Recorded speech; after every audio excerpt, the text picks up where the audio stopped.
Hello everyone, so it has been a long time since the last CPT Explained video was released, and we've come a long way since that point. This video is going to be expanding upon a notion that I've been introducing in more recent videos, that is, cognitive gateways. And you can think of cognitive gateways as the natural extension of dip functions, which you can find more about over here. As you may recall from earlier videos, the dip function is a CPT term for essentially passing through one function into its natural opposite. Rather than thinking of this as one function switching into another, it is better to see it as a function extending itself into another function, as a natural continuation of its own process. And this is why the notion of gateways is so important when understanding CPT, because the dip function is always informed by its origin point. Let's run through a few examples. Let us say an ENFJ is dipping into TENE in order to manage and oversee an organizational project to completion.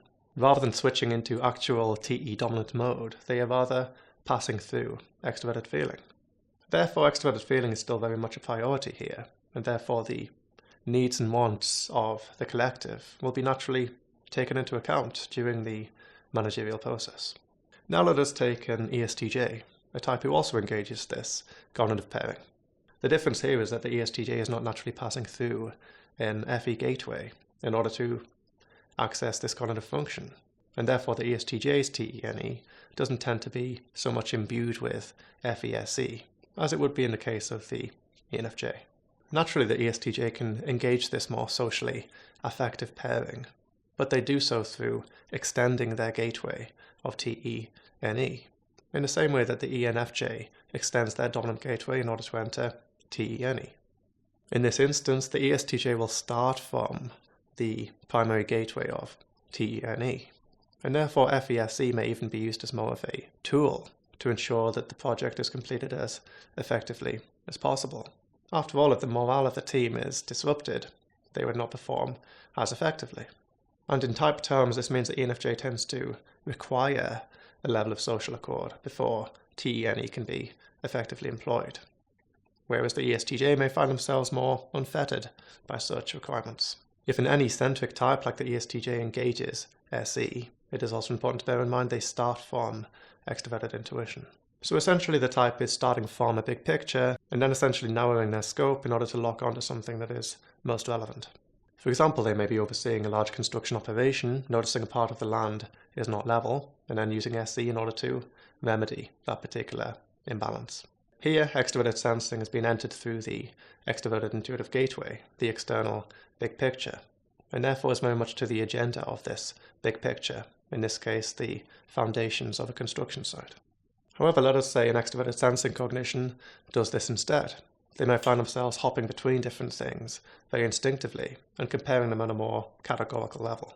They may find themselves already locked into a portion of the task that needs to be completed, as ordained by introverted intuition within their mind. And they will be zooming out every now and again in order to employ extroverted intuition to see the effect of their actions upon the external big picture. And the same very much applies to the introverted pairings. Let us compare an ISTP to an INFP, for example. Both of these types, after all, have a cognitive pairing of TINI and FISI, but they enter these pairings through very different gateways. An ISTP will find themselves dipping into FISI through TINI, and therefore tend to do so less for the sake of emotional regulation and self-realization alone, rather extending their objective internal frameworks in order to consult the impact perhaps their subjectivity is having upon them. Many INFPs have plenty of TINI, but enter into this cognitive function gateway in a manner that I describe as more attached than detached.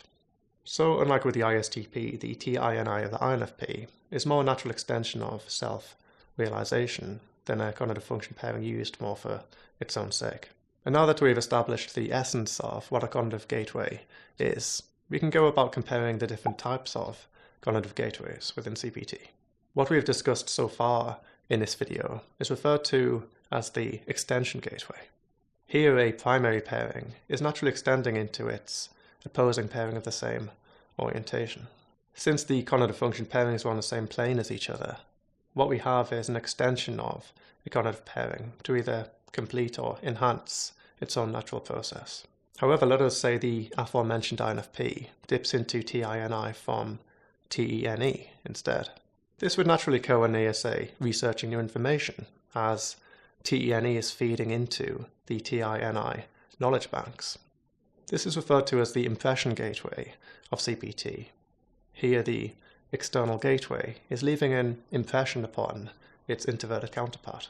But now let us take an ISFP and say they want to authentically express their identity to other people in a socially cohesive manner. The type would naturally dip into FENE in order to take the amorphous internal emotion into the amorphous external emotion. As one example, the large archetype may be projected to a large group of people. As such, this is referred to as the expression gateway of CPT. We are essentially expressing the product of our internal world. If I am composing music upon the piano, I am myself employing this very gateway. I am beginning with an NITI gateway and expressing my holistic internal processes into the holistic external atmosphere in an oftentimes highly seamless and fluid manner. So hopefully this gave you a neat overview of the gateway system of CPT. As you can see, it's not only important to see what functions we are using, but also the gateways from which these functions originate. And honestly, this is where type plays the biggest part within the system, because in many ways CPT is independent of type. But in understanding the gateways, we do gain significantly more understanding of our minds. Henceforth, I will be making consistently shorter videos like this because I'm in full-time postgraduate education, and I want to keep the videos flowing. So I hope this video was informative. If you know anybody who you think would benefit from knowing more about CPT as a system, I definitely recommend sharing this video with them. And if you haven't already done so, I recommend checking out the other videos in this playlist as well, because they very much build upon each other. And cognitive gateways is definitely a more advanced element of the system. If you enjoyed the video, be sure to leave a like, and it'd be great to hear from you in the comments as well. And within the first, say, 72 hours of the video, I will be responding to any questions that you have. If you want to know more about your type or interested in type coaching, I definitely recommend checking out the CPT website. And if you would like to support the channel on an additional level, it would be amazing to see you over on Patreon. I'm still doing regular live streams over there. So that is it for me, and I'll be back in a couple of weeks. For now, take care.